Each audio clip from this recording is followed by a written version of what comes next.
Okay, here we are on the 15th of June. Good morning. Yeah, How are you? Did you I'm sleep well? fine. Good Monday morning. And I Yeah, think it's important that we let people know you're starting another week with a tracking number. I am. And you know what? UPS is catching up because I've got a shipment coming in. It's only 2 days late now instead of 2 weeks. So kudos to them. And then Canada Post, of course, I checked this morning and they said, "Didn't we tell you not to check again?" So, God, I don't know. Have they given you any idea where No, my no. package is? Pending is what it says here. So. Pending. Patent pending. And you know what else is pending this morning? There was a report due out today and about systemic racism um, in Montreal. Don't you know? And CBC published a piece at 5 a.m. this morning, as did others, because it leaked. And yes, the Office of Public Consultations in Montreal has confirmed that there is systemic racism in Montreal. Surprise! So the mayor is speaking as we speak right now, and All we're right. going to bring in Myrna. And by the way, you are prescient because you booked Myrna to speak with us several days ago, and you also booked our friend Phony Amy several days ago before most of Oh this my sort God, he's of even got a hit the picture of fan. prescient under there. And so I thought I would sort of anoint you with the prescient sword this morning because it is quite something that you would have our Well, guest it's on the this morning. Irish Gaelic in me. We are a prescient bunch. Are you? That's why we were the first people to start drinking heavily. I got you. Okay, well that explains many things. Myrna Lashley, PhD, is joining us in just a couple of seconds. You and I have known her casually. I think you know her much better than I do, but Well, the my two of goodness. us have known her for what, Oh 30 my years? goodness. Oh, must be 30 years. And the bio goes on so long, it would take me half an hour to read it here, but a cross-cultural trainer, and she's a PhD, and she's worked as the chair of the Cross-Cultural Roundtable on Security. And This is the one that struck me this morning when I read it too, transcultural psychiatry. And that is something that Dr. Lashley talked about in a huge Zoom conversation on Friday night. So I believe Myrna can address that as well. there's a lot of territory to cover, and of course, race relations and all the rest of it. And the most important part, and I'm going to not let her go until I ask her about this, she's also the honorary consul for Barbados in Montreal. That's right. So I'm going to have some Because you and I serious, want to go with her yeah, to yeah. visit her at home. I'm going to have some serious questions about that. That's the part that excites me the most. But anyway, let's get her on here because she's probably has a lot to say. Yeah, let's just see if we can. There she There is. she is. Oh, Myrna. She's the audio is just Just connecting. okay. Myrna. Good morning, Dr. Lashley. Just wait for the audio to connect. Myrna There it Lashley, is. Dr. Myrna Lashley, sitting. Hello. Good Hello, morning, darling. Dr. How are you? I'm Lashley. sorry. I called you darling. I'm Bye. sorry, Myrna. How Lower are your you? screen just a bit. You're good. That's okay. That's okay. Can you tilt your Yeah, screen down there. just a Perfect. tad? There That's you better, Myrna. go. That's a nice picture on your Zoom thing, by the way. Got it? We each have Yes. profile pictures that are still pictures of ourselves, and yours just came up before you did. I don't know if you even remember putting it up. How are you feeling this morning? Not too badly, but thank you very much for asking. Each day is sometimes a little bit better, and then something happens, and one's breath gets taken away again. It's tough. It's tough. Are you on to the news this morning that the mayor is speaking as we speak about the report that the Office of Public Consultation in Montreal is releasing today? Are you familiar with all of that? Yes, I wrote the report. You did. So you knew it was coming out today. You knew it No, I would did be leaked. not. Oh, you did not. It's coming No, out we today. deposited the report. Well, I didn't write it alone. I was the president of the table, Okay. and we released the report, and it came out on the same day as the commemoration for École Nationale de Polytechnique. So it got buried. Okay. So yes, It but I is. did not know they were going to release it today.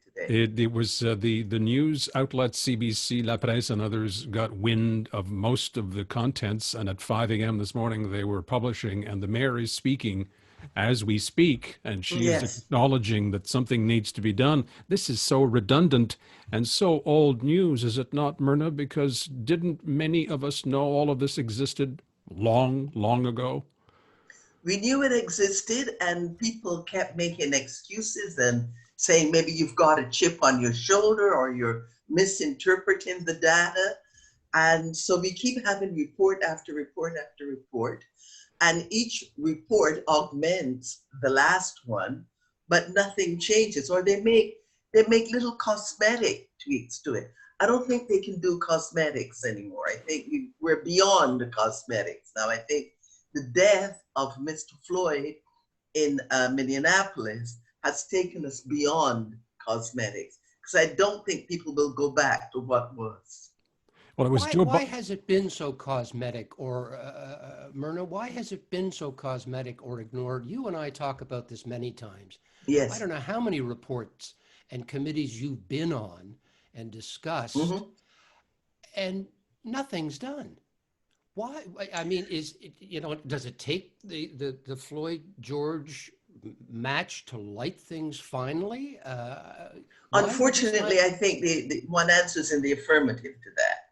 I think people, it's easy to shove things under the rug. They don't think they are, but it's easy to shove things under the rug when they don't, when you think they don't um, affect you personally. In fact, they do. They affect relations between human beings. And as long as it's like a marriage that is going bad, and you sit and you watch this train wreck, and everybody can see the train wreck. The people in it can see the train wreck, but those other people are saying, no, it's not what we're seeing. They're misinterpreting what's happening to them. They're not misinterpreting. People are dying. Systemic racism is a reality. Systemic discrimination is a reality. And we've been living it. Black people have been living this. First Nations people have been living this. Indigenous people have been living this. And we keep telling them. And then they say, well, that's a one-off. When the RCMP takes somebody out into the snow and leave them and say, walk home, we say, oh, that's a bad apple in the RCMP. That's a one-off. It's not a one-off. It becomes de rigueur, if you will. And so it's time for us to look at it. Unfortunately, I think your supposition is correct that it took this vile an act for people to finally get it. Well, I think it was Joe It Biden. also takes, I'm sorry, Yvonne? No, I'm sorry. It was just quickly. It was Joe Biden, I think, who said yesterday, the day before, that this is affecting people perhaps more than did the assassination of Martin Luther King, because it's having such a broad repercussions everywhere. Is it not? I think that is absolutely correct. But the assassination of Dr. Martin Luther King, on some level, one expected that. I hate to say it, but on some level, one expected that something like that would happen. We didn't expect the assassination of John Kennedy, but we certainly were all prepared for the assassination of Dr. Martin Luther King. And he kept telling us, this is probably going to happen. Be prepared for this to happen. Right. The other thing is that the movement was relatively young at the time. It hadn't coalesced. And people were saying, this is a Black thing. This is happening in the Black community. Of course, he crossed the lines and won the Peace Prize and talked to Lyndon Johnson, all these things.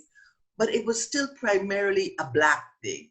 What we're seeing now, as I said to David last week, what's happened now is that young people are no longer standing on the sideline. Young people are intermarrying. Young people are seeing that their children might be at risk from these mixed marriages. So they're no longer just standing by and saying, let's go to the parade and watch the people march. It's no longer a parade to be observed. It's now a demonstration in which to participate. I was interested in the column you wrote, the op-ed piece you wrote, Myrna, in the Gazette, talking about people confronting their whiteness. And it's interesting you use that report where people reacted by saying you have a chip on your shoulder. I think those that word and that phrase have something in common. People told to confront their whiteness. I'd like you to expand on that and what you meant by that. I found it quite interesting. Well, the thing is, first of all, let's first accept that we all live in whiteness. We all live in this white world, whether we want to accept it or not. And the rules of how we conduct ourselves have been established through a colonial mentality, through a mentality of property. I think Ahmed in 2017 referred to it as a mentality of property, where people owned people, and by owning them, people owned their religion, they owned their traditions, they owned their language, they owned everything. In other words, they stripped people of what was fundamentally them: language, religion, traditions, culture, even reading materials, and replaced it with the colonial mentality, the colonial norms. And then everything was based off of that. The rules and regulations were written. They've been tweaked along the way. We can't say the N-word anymore overtly. You know, we don't say it overtly anymore. We don't call First Nations and Indigenous people the S word anymore, or Jews the K word anymore. But the template remains constant. Things have been tweaked inside of it, but the template remains constant. Don't forget that at one point, Canada was declared a white country. Yeah. And the papers, the green papers and the white papers that were written about Canada always identified Canada as a white country, allowing these others to come into it. Same thing with Britain, same thing with the Netherlands, Spain, all the old colonial powers, Netherlands, France, Spain, Belgium. Pardon? Belgium. Belgium, don't even get me going on Belgium. On King Leopold, yeah. Yes. Germany, people forget that Germany, went into Namibia. That's why you've got all those German customs in Namibia going on. And Germany has acknowledged that and is actually trying to make reparations. But all these countries, and they're all colonial countries, they were all countries based on a hegemony of white. And so that is what we've all inherited.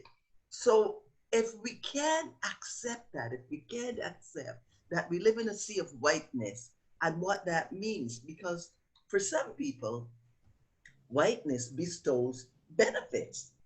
Just because you were born white, it bestows benefit. Conversely, on other people, it is oppressive.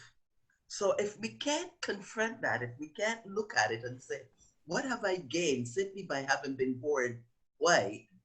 And what effect is that having on my fellow citizen? Then we're not going to get anywhere. It's a painful thing. I was reading. Go ahead, Eva. I'm sorry, Myrna. I was reading an American author named Ibram Kendi. I don't know if you've heard of him. Mm-hmm. And he came up with, there's a phrase that's been stuck to my little brain here. He says, identify and dismantle are the two key words. And yes, in parentheses, including what is in yourself. And that follows up on what Dave was saying too, right? So yes, sure, it's fine to point, but you got to start doing this once in a while too, right? Yes, right. Well, not once in a while. You have to do that constantly. You have to be introspective. Yep. And that's very scary and it's very painful, because that introspection might lead you to question what you held dear. You know, what did mom and dad teach me? What did grandparents teach me? What is my heritage done? I don't know. There used to be a song, I think it was in the 60s, in the 80s, and it was called Louis. And the lines went, Louis, the concept is that Louis, who's a white person, meets this black woman, falls in love, takes her home to mama and papa.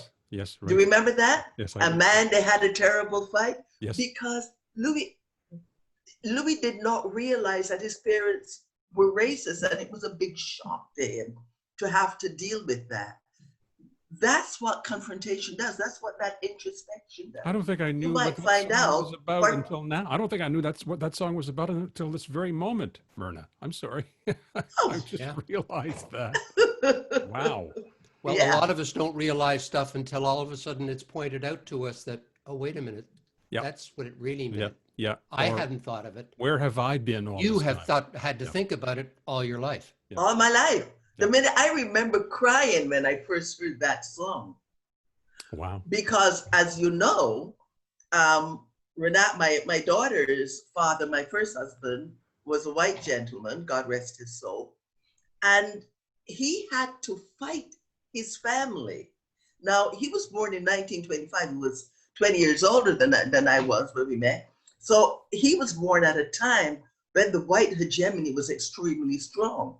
And some of his family rejected me. And he had to go through being rejected by his family and fighting them and saying, I love this woman. I remember when I fell pregnant, when I felt pregnant, one of his aunts wrote to me, and she wrote me this long letter and said, she tolerated the fact that we got married, but now that I had committed this unforgivable sin and gotten pregnant, it was a horrible thing, and what was going to happen to the child, and how, and then she ended it by saying, but I'm sure that once I hold this, she didn't know if it was a boy or girl, but once I hold this child in my hand, my heart will melt and I will accept him or her as my niece or nephew. But she wrote me this long diatribe. One aunt never spoke to me again. Yeah.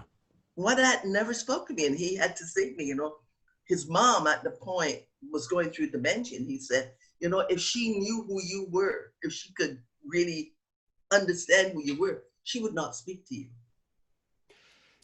Myrna, you talk about the introspection that's difficult, and that's why I think you got blowback from your Gazette column, because people often, when they are confronted with the truth, which you say, which is what we need for reconciliation, the truth, you got blowback because introspection can make you feel meaner than you think you are, or uglier than you think you are, that you've lived all your life. And that you also say, it is not up to Black people for equal rights. It is up to white people to do some of the heavy lifting for a change. Precisely so.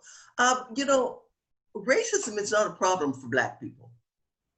It's not. We bear the brunt of it, but it's not our issue. Racism is a white issue. White people are the ones who created this silliness and say, you can't marry my daughter, or you can't marry my son, or you're not as good as, you can't come into our club, you can't live in our neighborhood. We Black people bear the brunt of racism. We suffer from it, but it is not our issue. And that's something that's very difficult for people to comprehend. We cannot help but live in a white world. The world is white. The colonial powers created the system. We have no choice but to live in it. But white people can look at it. They can look at themselves. And as you say, you do the introspection, it's probably going to be painful. And then ask yourself, do I want this to continue? You may come to a point where you and your parents, you can talk to them about certain things and can't talk to them about others. And I know how painful that can be, but it may come to that. But you have to be willing to do that if you want things to change. All the while trying to get mommy and daddy to understand where they've gone wrong. Because don't forget, they're doing what their parents taught them.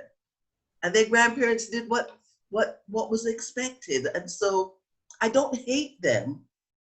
I don't hate them at all. I just want them to look at themselves and ask themselves, do you want to continue this? And if you do, that's fine, just tell me. And what will happen is we will go off into our little world and you'll go off into your little world and we'll have segregation again, but at least we'll know what the parameters are. I don't think anybody wants that. No, How are you I really feeling? don't think anyone of good faith wants that. How are you feeling in the middle of this maelstrom now? Is it as do you think does humanity have to bottom out here before we can start improving things? Is that where we are now? Well, I think to some extent that the answer to that is yes. By bottom out, I don't think that we have to destroy ourselves, but I think we have to prepare to go deeper, because that depth, that going in there and digging, it's going to take us deeper. I mean, the point of digging is to go deeper. It's going to take us deeper. We're going to find things about ourselves on both sides that we don't. Sorry, I got to fix my battery. Yeah. Oh, wait a minute. Oh, wait a minute. My battery there. It should be okay. Sorry. Okay. I didn't notice any difference. No. Oh, it told me your battery's getting low. Yeah. Oh, Da- okay. Dave's No, battery. that's just Dave's my battery's pacemaker, been Myrna. low for years. You But too, my goodness. that introspection that Yvonne talks about is going to say, my silence, Is this- if it's that flat line as Is a white violence person, too. my That's silence violence has as well. been pretty vile too. Oh, silence is violence. Yep. Silence is violence. I mean, my daughter did a piece on CBC last week in which she spoke about her friend of 30 years, not once calling her and saying, how do you feel? But I turned on my computer this morning, I noticed that someone had written her a comment, and it was a single comment. And the comment was something along the lines of, other people have their own problems, so you shouldn't be upset that somebody didn't call you. And I thought, that's what you took out of that interview? That's the only thing you gleaned from that interview? You know, the pain that she was talking about, nothing. So they didn't call you, big deal. But that was a friendship of 30 years. You find We out now have dead sometimes ear. you're strangers. What's that? I just said you find out you're I strangers. just said, as you were staring at me, I said, we have dead ear right now. Yeah, the three of that's impossible, Myrna. Yes, you find out, and it may be that somebody doesn't know how to cope, but it doesn't hurt. You could just leave a phone number if you don't want to talk about it, or leave a message and say, I'm here, I'm thinking about you. You know, there's a wonderful young woman. I've known her since she was a child. And she wrote me what was perhaps the best letter that anybody has ever written to me. And it was a letter that made me cry. And she's a young person. I mean, I'm old enough to be her mom. What did she say? I beg your pardon? What did she say in the letter? Hey. Oh, she first acknowledged her whiteness. And she said, you've had to carry us for so long. You've had to swallow. You've had to understand. You've had to forgive. That is not a burden that should have been put on you. I'm sorry you've had to carry that. I'm going to try and do my best to take some of that burden. I will be here. It was in that ilk. And this was a young person who did this. And I just sat and stared at it. I wrote her back, and all I could say to her was, thank you for your letter. At this point, I don't know how to answer you. I mean, I'm so overwhelmed by what you've said that I don't know. Intellectual distancing is failing me right now, because I've had to maintain intellectual distance in order to continue coping, in order to continue getting from one day to the other. Mm-hmm. And she wrote back and said, with me, you never have to maintain intellectual distance. If you want to cuss it out, if you want to scream, what have you, go ahead, I'm here. It was amazing. So that makes a difference. It makes a big difference. Because I read a portion of her letter on CBC last week. I was going to ask you, what can one person do? But at a certain point, we have to do that one-on-one, don't we? We can't think of 8 billion of us. Yes, we we have to do. think of, yeah. One step at a time, one person at a time.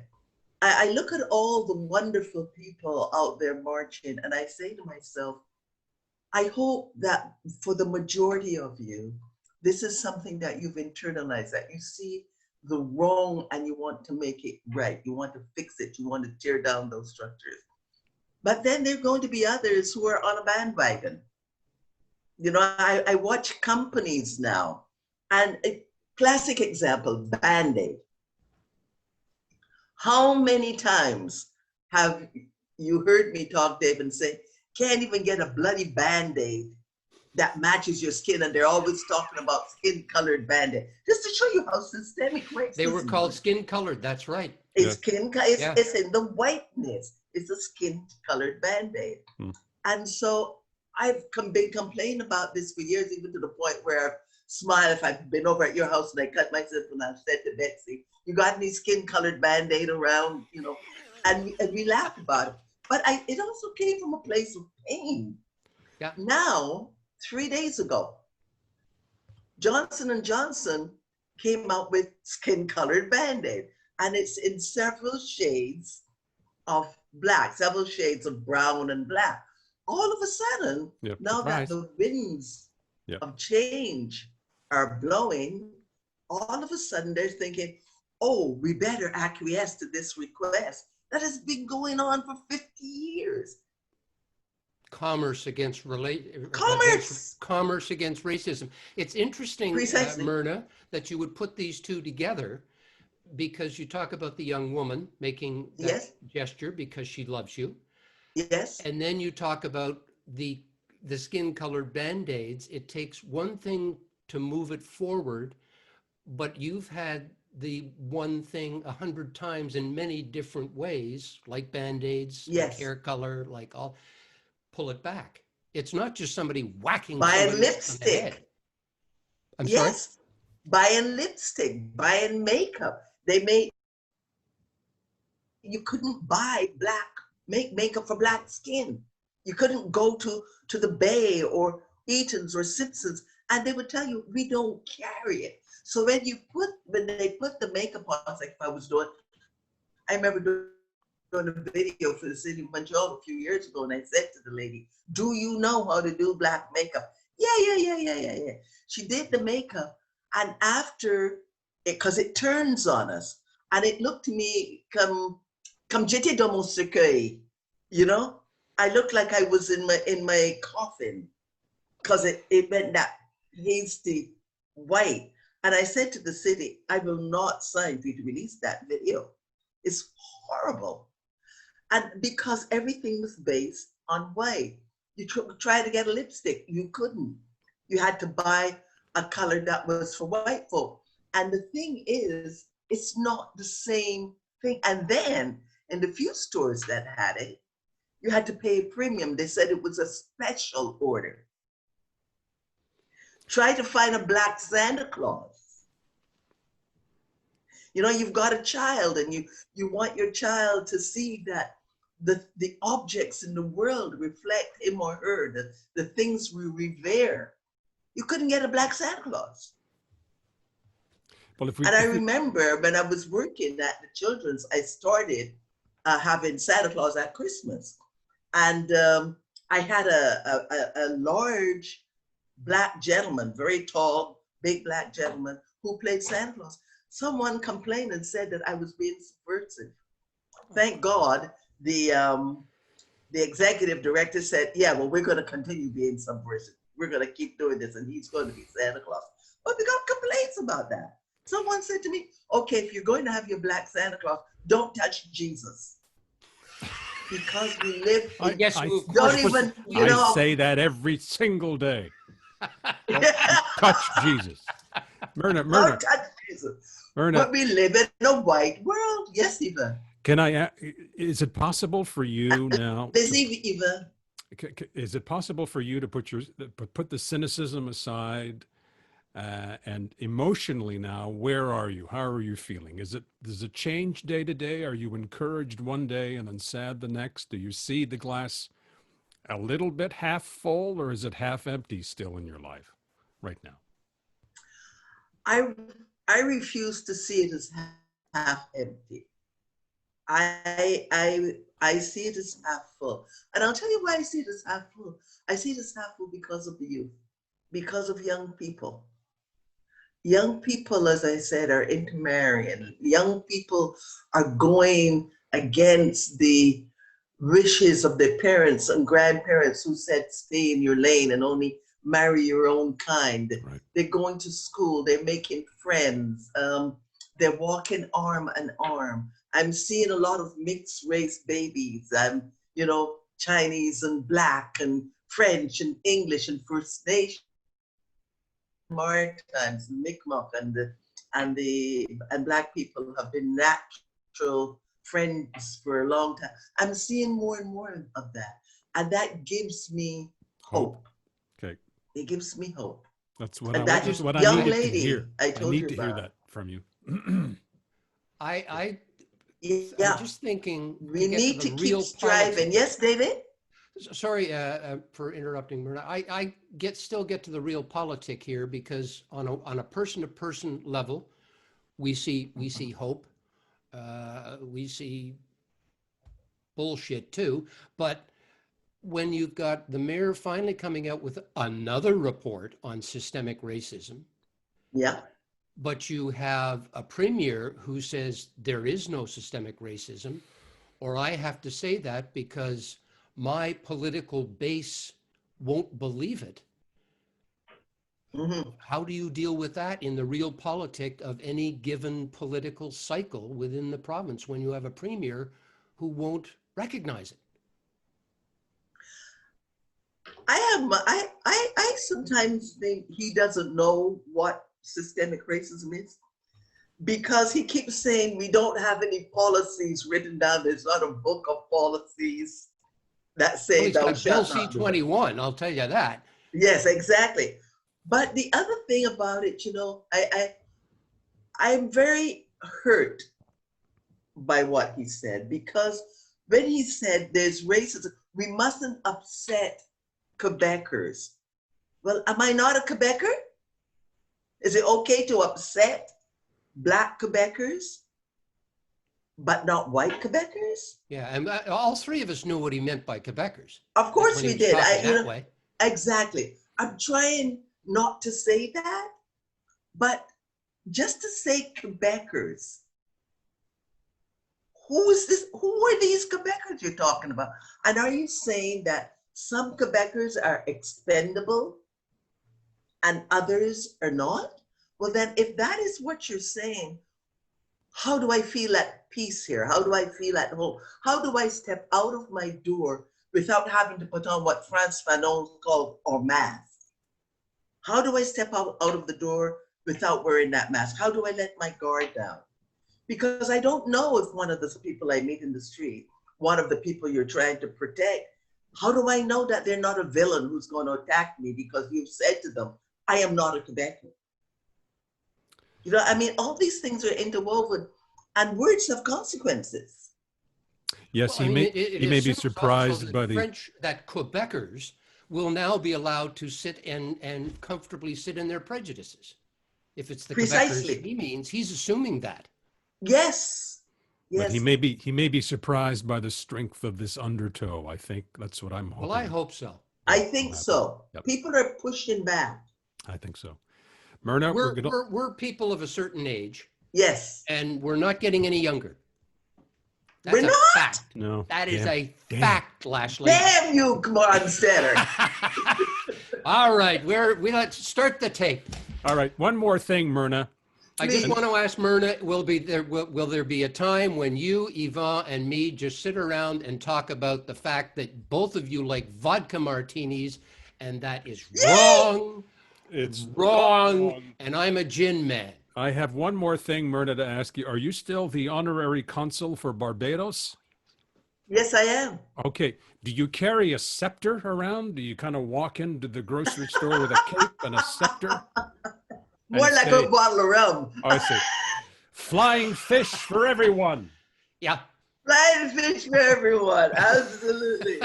I remember you used to like rum cake, Eva. Oh yes, that's He's a been a rum long man. time since I've been in the same Yes, room I with you, brought you some rum Myrna. cake. Yeah, I It- remember you sitting in Dave's dining room eating the rum cake. that's right. Yeah, yeah. Yes. Yes, that was an evening we were all so proud of, Myrna, That's right. with Yvonne face down under the dining room table. That's right. Myrna, it does me such good to see you. Ma chère, on vous aime. Moi aussi, monsieur. Merci beaucoup. À Have la a good day, prochaine. sweetie. We'll talk to you soon, eh? Yes, thank you so much for doing this. Thank you. Thank you, Myrna. Okay, Cheers. have a good one. Bye now. Goodbye. Bye. Yeah, I'm sorry. We gave ourselves permission to call her sweetie and darling because Well, we've known her for 30 we've known her years. for a long time. But Yeah. and there's a whole lot to unpack there, and you'll be hearing from her, I'm sure, in the coming days because she was part Yeah. and parcel, as she You know what she informed said to me. me last week, too, when we were talking? She said, and that's why I hope we had the time to sit around and talk about marts and things like that. She said, look, this is what I do for a living. I'm a psychologist. I'm in the psychiatry department, and I talk about race relations.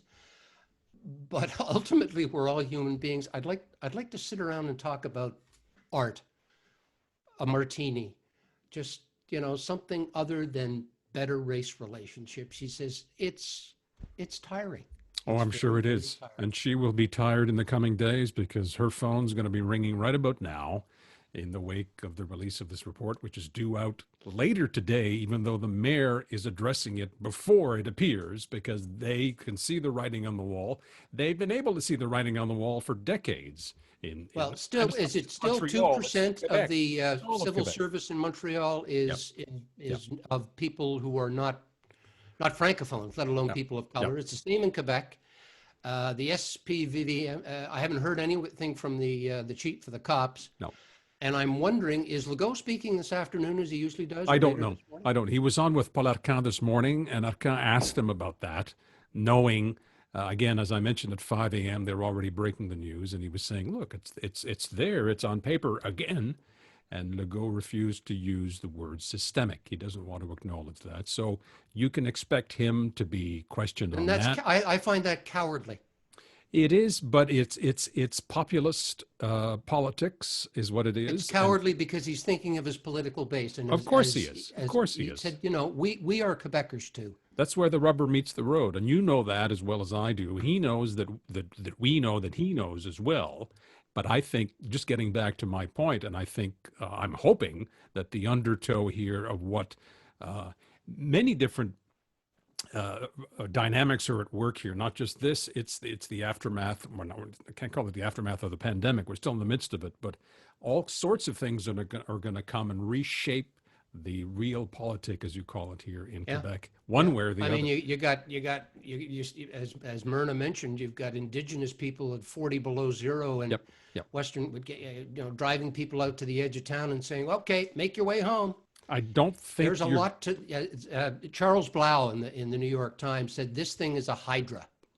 Yeah, I don't think cut you're going to one be head able off. to. You won't be able to stuff the genie back in the bottle this time around. I don't think that's going to work. So, Well, I hope you're right, and I like the use of the word undertow. I hope you're right.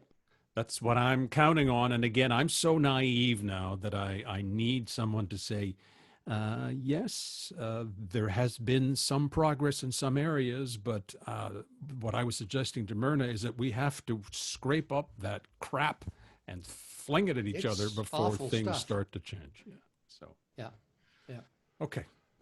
And it's interesting, naivete begins every time there is an incident that you think, this is so ugly, something's got to be done. Yep. And That's where my hope lies. That's where I'm hanging my little hat here for now. So we'll see. And there we are. Okay. Tomorrow, Richard King. Yeah, Richard, of course, is an old friend of Home Run. He used to be on all the time. He owned Paragraph Books for years and years and years. I think he was on concurrent with you doing Traffic. We used to have something called the Word Game, a silly little game that was just about silliness. Richard's been a mystery writer for years and years and years. His latest book is out, but there are a couple of other things, and he's got some questions for you, as a matter of fact, that Richard would like to discuss. So we will talk to Richard King demain. I will be prepared to answer any and all questions. Okay, well, it's about Zoom. More and more people interested in hooking up for different organizations, and he's got some good questions for you. All right. Talk to you tomorrow. Take it easy. Be safe.